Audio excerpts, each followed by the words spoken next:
Well, hello. My name is Dr. Chris Heidenreich, Assistant Professor of Music here at the University of Michigan-Flint, and I'm welcoming David Biedenbender, 2016 Idaho Composer of the Year, and now Professor of Composition at Michigan State. And David, thanks for joining me, and wanted to talk a little bit first about your background.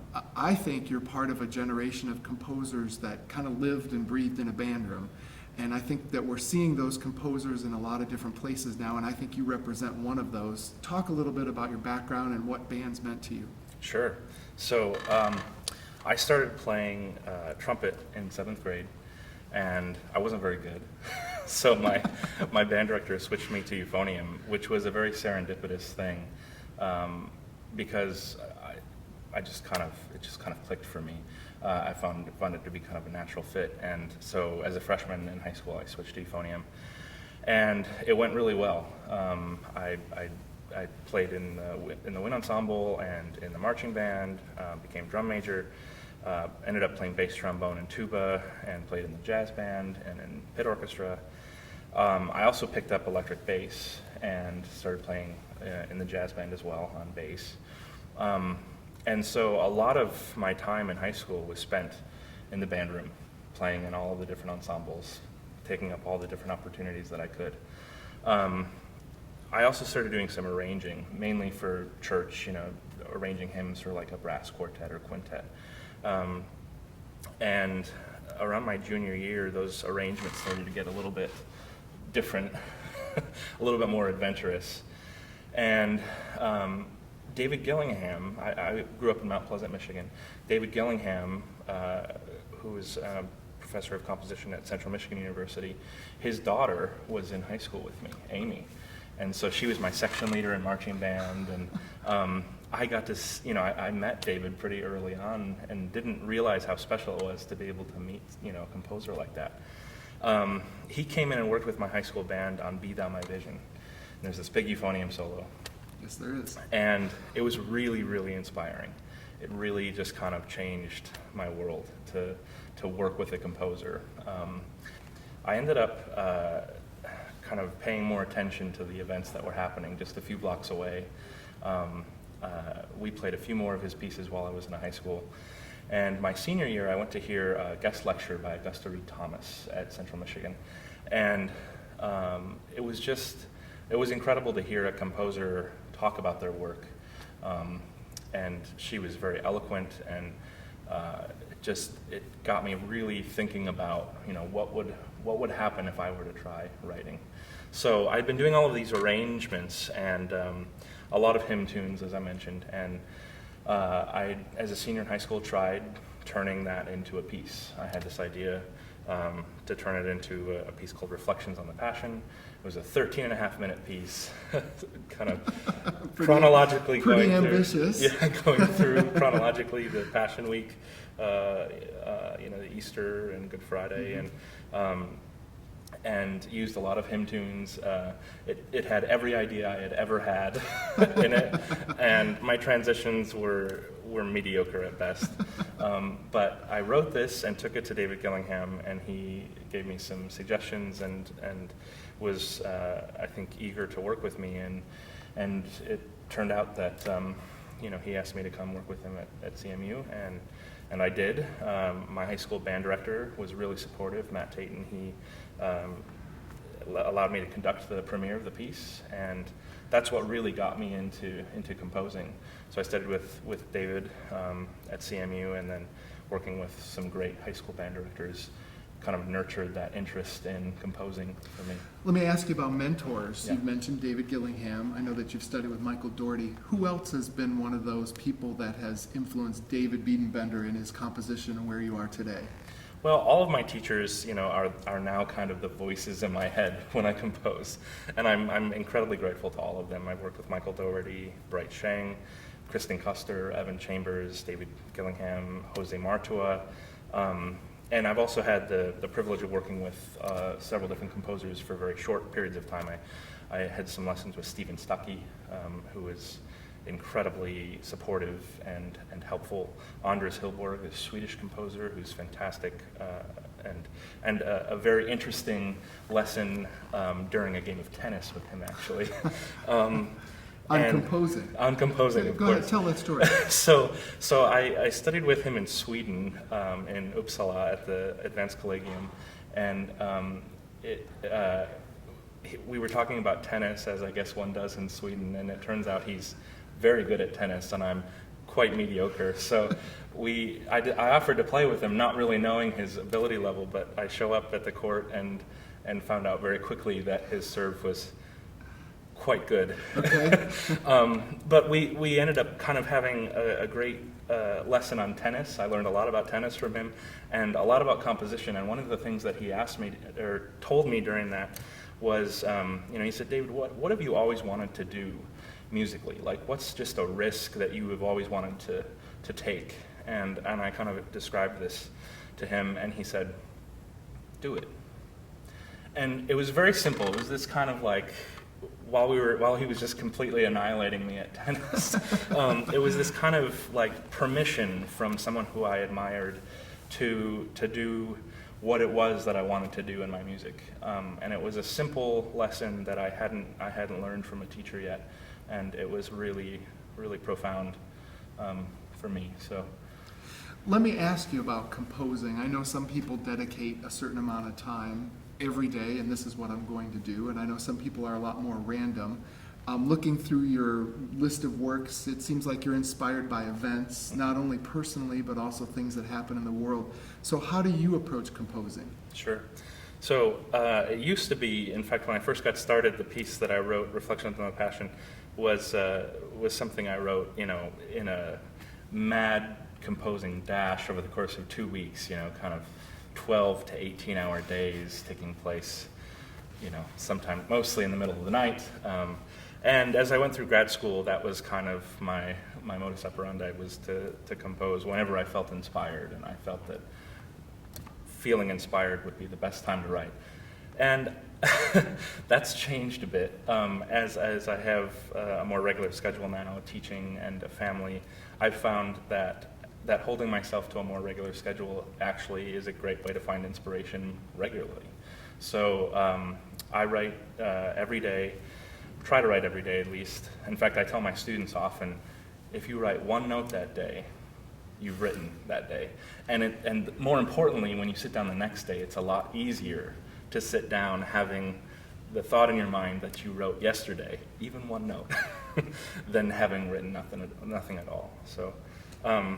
So I try to write every day, and it's usually anywhere from 15 minutes, which I consider to be a success, to, sometimes I've written as much as 16 hours or something. But I would say most days it's around an hour to 3 hours. Sources. Are you into a source right now? Do you go to a lot of different sources? Is there something in particular that's kind of your wellspring, so to speak? Well, I am inspired by a lot of different things. I think the thing that I come back to most often is just other music and other art. When I often present on my music, I'll talk about composers and pieces from which I've taken inspiration. And maybe even in the spirit of Stravinsky, stolen and then turned it into my own thing in some way. Yeah, I think often I go to other composers, and I often tell my students this, and I really believe that one of the most important things I can do as a musician, alongside composing, as important as composing, is just listening. So I listen to a tremendous amount of music. I try to find music wherever I can, and I feel very fortunate to have grown up at a time, like I remember very vividly, right around 2002, 2003, when I started becoming interested in composing. The internet was just giving us access to a tremendous amount of music. And so growing up in a small town in Michigan, I was able to find a lot of music really easily. And that has kind of just been the way I've grown up, finding music on the internet and networking with people and finding performances and things that happened across the world. It's just so easy now. And so I spend a lot of time doing that. And I feel like just absorbing the musical world around me is what helps me feel alive. Yeah. Let me ask you about those composers you were talking about. If we were going to put a Mount Rushmore for David, what would it look like? Let's talk big composers, not big composers. Let's talk any composing first. Sure. I don't like, well, I like lists, but my lists tend to get really long. So Not list, L-I-S-Z-T. So I have a list actually that I give to all my students, and it's gotten to be, I don't know, 300 or so names so you get 4. of composers. And it's because I just want them to kind of absorb as much as possible, and that list is continually growing.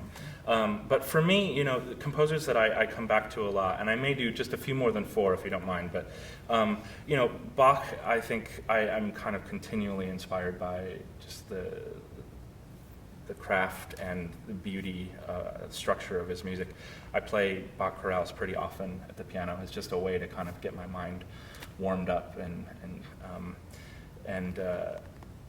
yeah, so definitely Bach. But I think a couple of composers that have been really influential for me are György Ligeti, someone who, you know, early on in his career compared to later, his music changes in really, really huge ways, profound ways, and a lot of that's probably inspired by and taken from the things he experienced in the 20th century. But his music, I think, is kind of this really interesting combination of craft and also visceral energy. Olivier Messiaen is another. His Quartet for the End of Time is a piece I come back to often, but a lot of his music. And I was, when I first got into music, one of the things that really drew me in was harmony. And Steve Rush, another composer that I studied with at the University of Michigan, he introduced me to Messiaen. And the Messiaen's sense of harmony is just, it's unique and rich and thick, and that's something that stuck with me. So those are 3 big ones. I guess I can stick with 3 maybe. When I listen to your music, I hear wind band composers. I hear Schwantner. Okay. I hear Maslenka. Yeah. I hear Gillingham. Mm-hmm. Same question, but now thinking composers that have done, maybe not exclusively, but have done pieces for wind band. Who would you put up there? Yeah, well, I mean, certainly Gillingham, Michael Dougherty. Schwantner is kind of on my mind a lot, just because of his, you know, and The Mountains Rising Nowhere is this brilliant piece, the colors in it, and kind of there are pieces in many mediums that I think, you know, Rite of Spring is kind of the quintessential one, but that kind of maybe show us a new way forward. They kind of change the world and what was possible, and then everything after it is slightly altered. Or at least seen in a different light. Yes, exactly. And I think, you know, Schwantner's work is kind of that way. So that's certainly true. Michael Kohlgrass, absolutely. You know, I also, as a euphonium player, have spent a lot of time playing in wind bands. So there's a lot of classic pieces that I really enjoy playing. I love playing Lincolnshire Posy. I mean, that was one of my most vibrant and fun memories in college. Persichetti, the Symphony No. 6, is just gorgeous and interesting. And so, yeah, a lot of these standard works too really kind of stick out in my mind. You mentioned something earlier I want to come back to. How and you have a very, very young child in the home now. Yeah. They influenced the time, but how have they influenced you in other, maybe your thinking about composing, maybe just your view on life? How have those 2 influenced that? Sure. Okay, so I've got 2 sons, Isaac and Declan. Isaac's 3 and Declan is 7 months. And I think in a very real sense, I just have less time to compose. I enjoyed spending time with them, and I just think it's very important for me to be present in their lives. So I have less time than I once did. But what it's caused me to do is caused me to be more regular with my time. I schedule the composing time. I find that inspiration on a regular basis, and it's kind of put my work in perspective, I think. It was really easy for me early on, I think, to kind of conflate my writing, my music with who I am. And I think that's begun to change. It's not that I care about the music any less. In fact, I think I'm able to care about music even more and even on a deeper level. But it is not who I am. It's what I do. And being a person, being a father, being a husband, being a teacher, helps me to have more to say, to have something to say as a composer. So I think it's ultimately been a really transformative thing, I think, as any major thing like that would be. And there's also another event that has had a huge impact on me. In 2013, my sister-in-law, Julia, passed away of cancer, and she was getting treatment at the University of Michigan and living with us. We were in Ann Arbor at the time. And seeing someone so young, she was 23 when she passed away, and someone that I cared about and that my wife cared about, seeing someone die like that also just kind of put things in perspective. And there are several pieces that I've written since then that have been inspired by and influenced by that experience, the kind of dealing with life and death and grappling with what all of that means. And one of those pieces was for orchestra. Well, there's a few pieces. So there's a chamber piece called Grit that was written while actually she was diagnosed and was struggling. And it's a really kind of angry piece. Very rhythmic. Yeah, very rhythmic. And then there's a saxophone concerto called Dreams in the Dusk that I wrote actually just right at the very end of her life, and it was premiered 8 days before she died. And that piece is based on this Carl Sandburg poem, and it's just very much like just mourning, which is kind of weird to think like I was doing that while she was dying. But watching someone kind of die slowly it's this awful process, and so that piece comes from that. And then a little more recently, Red Vesper is this other piece that also is inspired by Julia. Yeah. Let's turn a little bit to orchestration. Sure. When you compose, how does orchestration fit in? Are you a composer first, then an orchestrator? Are you an orchestrator first, then a composer? What is the chicken or the egg? Which way does it go? So for me, I've grown up composing and orchestrating at the same time. I've always written a note and known which instrument was going to be playing that and notated that right at the beginning. So a full score right at the beginning. And it's had an impact on me in a lot of ways. I often tell my students, when you write an A and it's played by a flute at piano, it means something different than played by a tuba at fortissimo.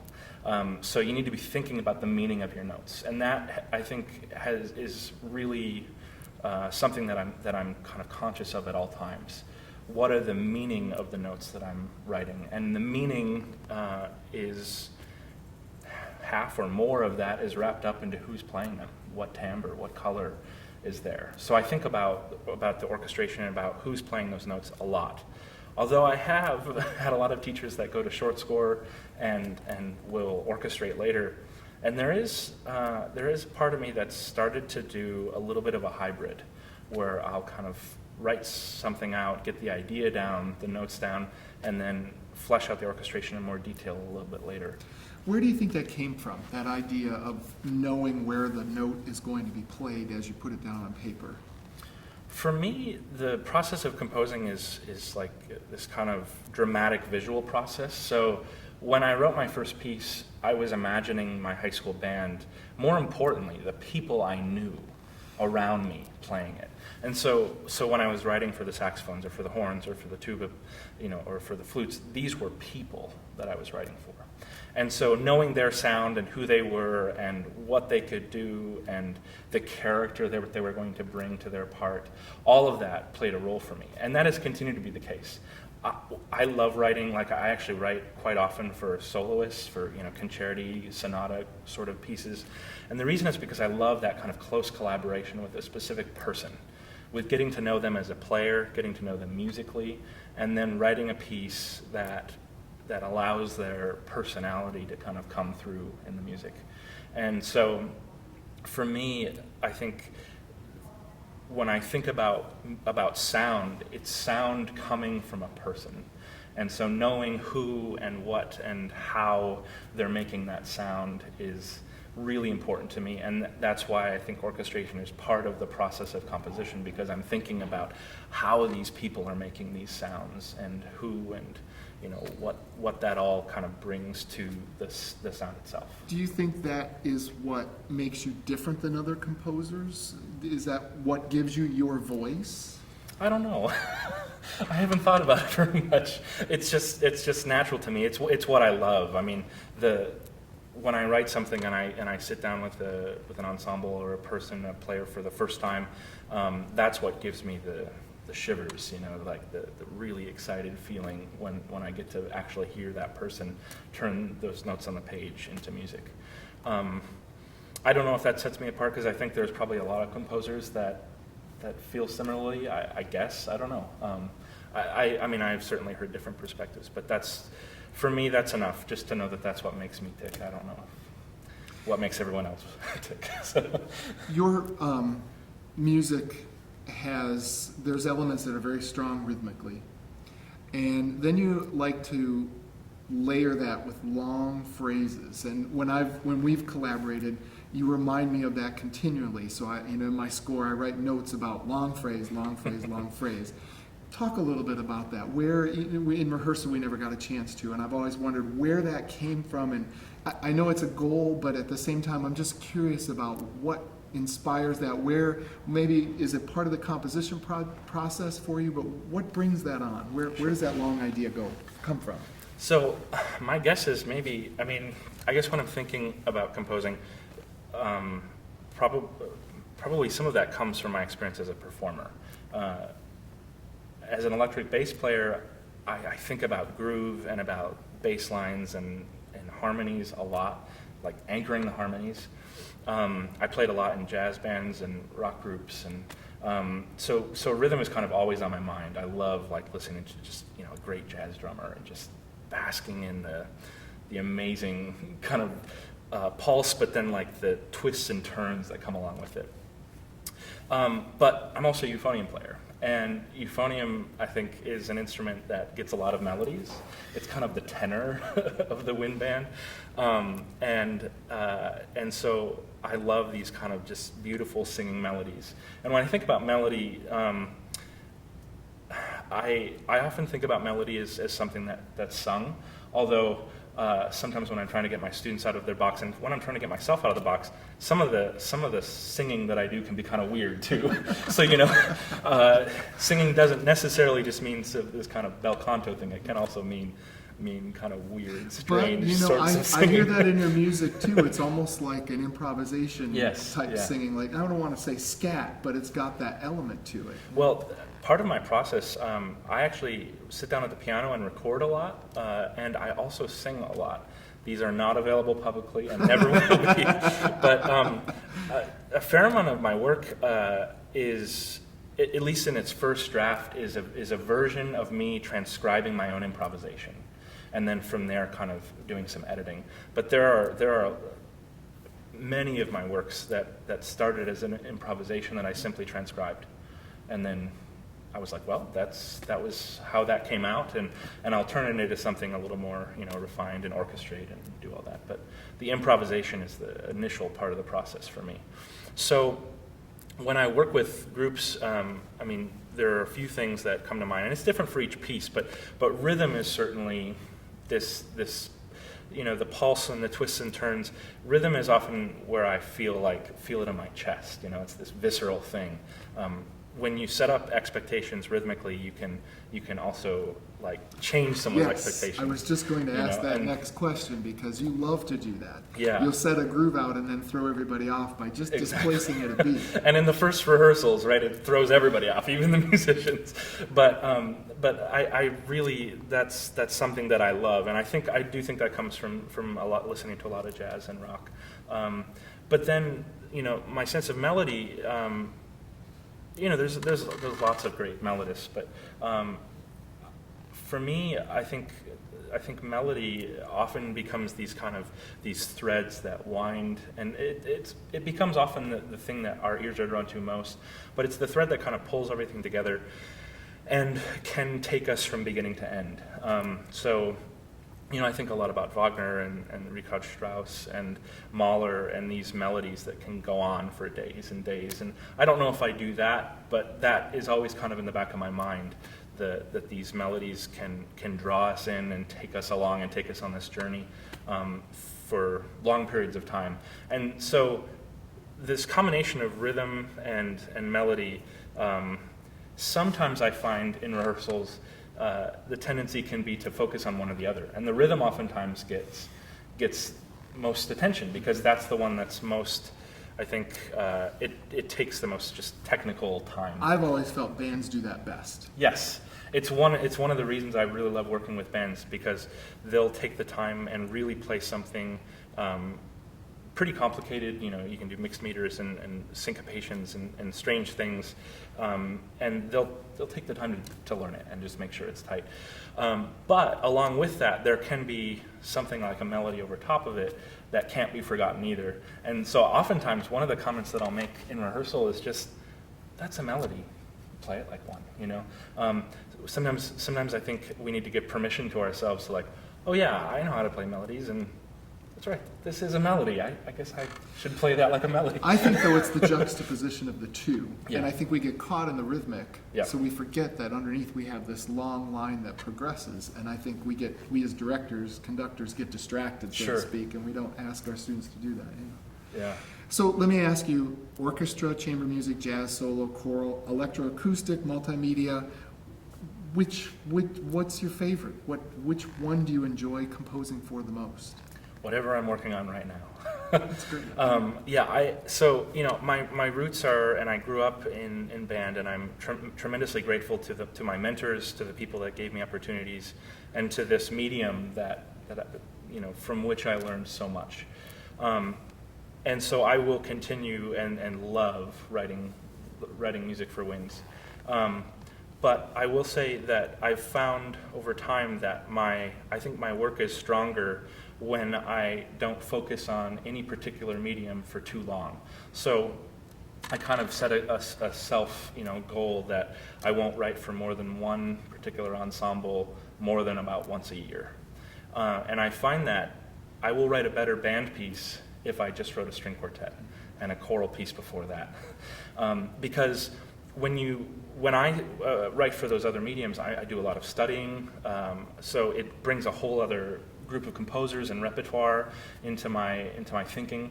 And so writing for a different medium and then writing, for band, I feel like my music will be richer and my thinking will be coming from different angles and different places as a result.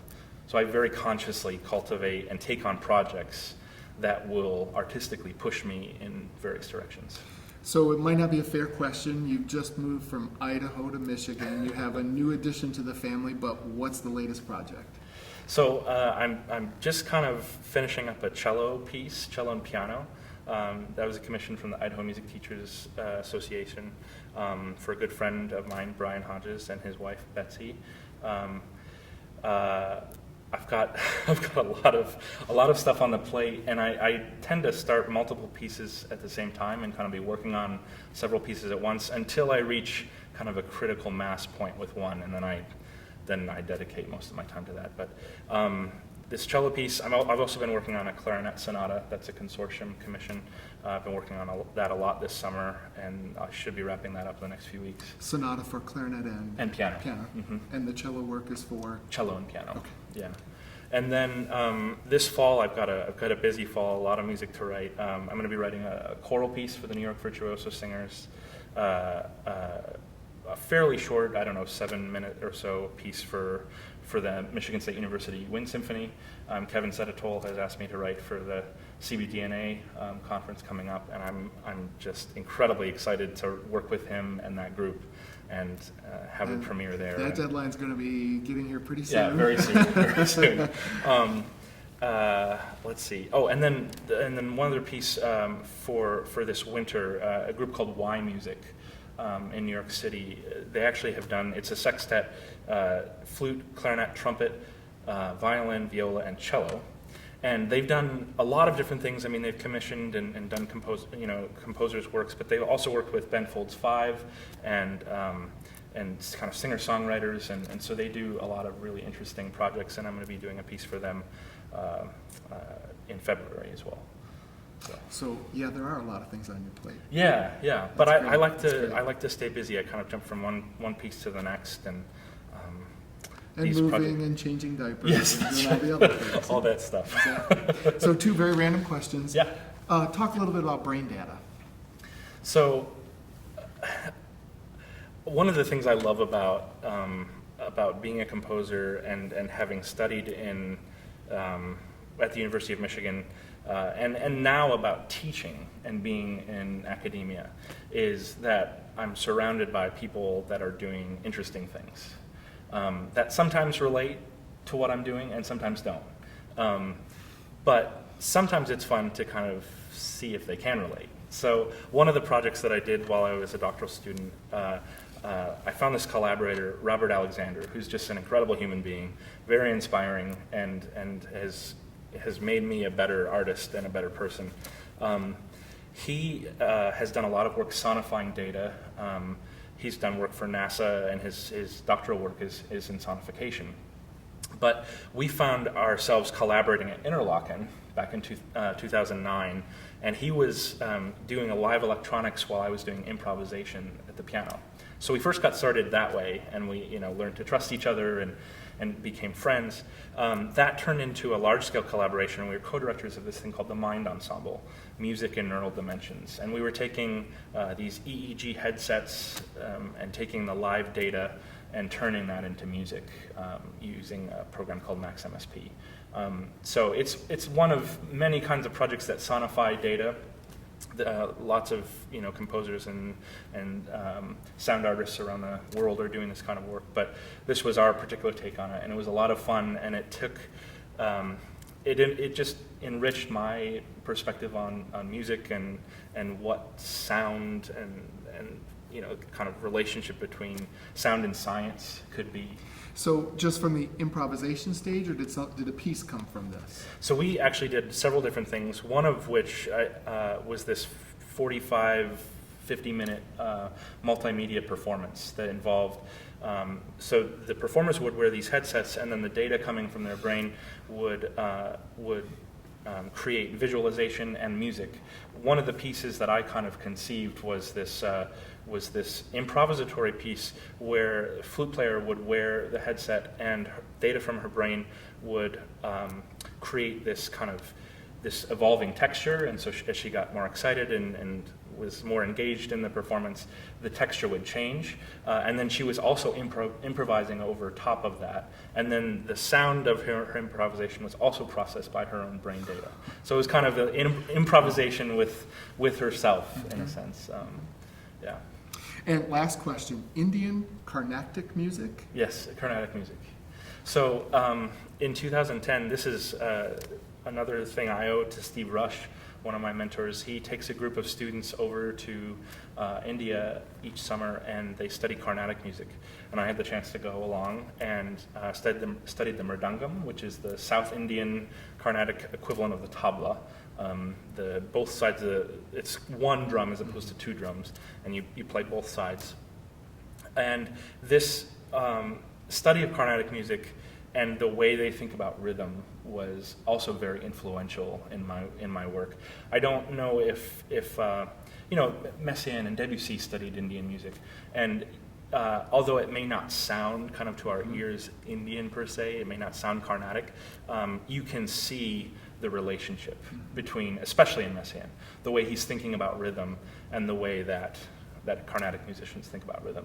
And I think it's the same for me, having immersed myself in that culture for a very short time comparatively, but it really had a profound influence on me in the way I think about rhythm, these kind of rhythmic cycles, and we do so many things in Western classical music that are kind of based on duple and quadruple culture, and sometimes triple, but they're completely unabashed from day one about fives and sevens and nines and 13s and these really what I consider complex rhythmic structures are just are just, part of their rudiments. They're not rudimentary per se, but they learn them from day one, and they become part of their musical language. Like a cycle of life. Yes. It's a cycle of rhythm.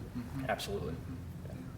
Well, thank you very much. Appreciate your time today. Thank you. And really enjoyed getting to know you a little bit more, and best of luck this year in your new position. Thank you very much. Okay.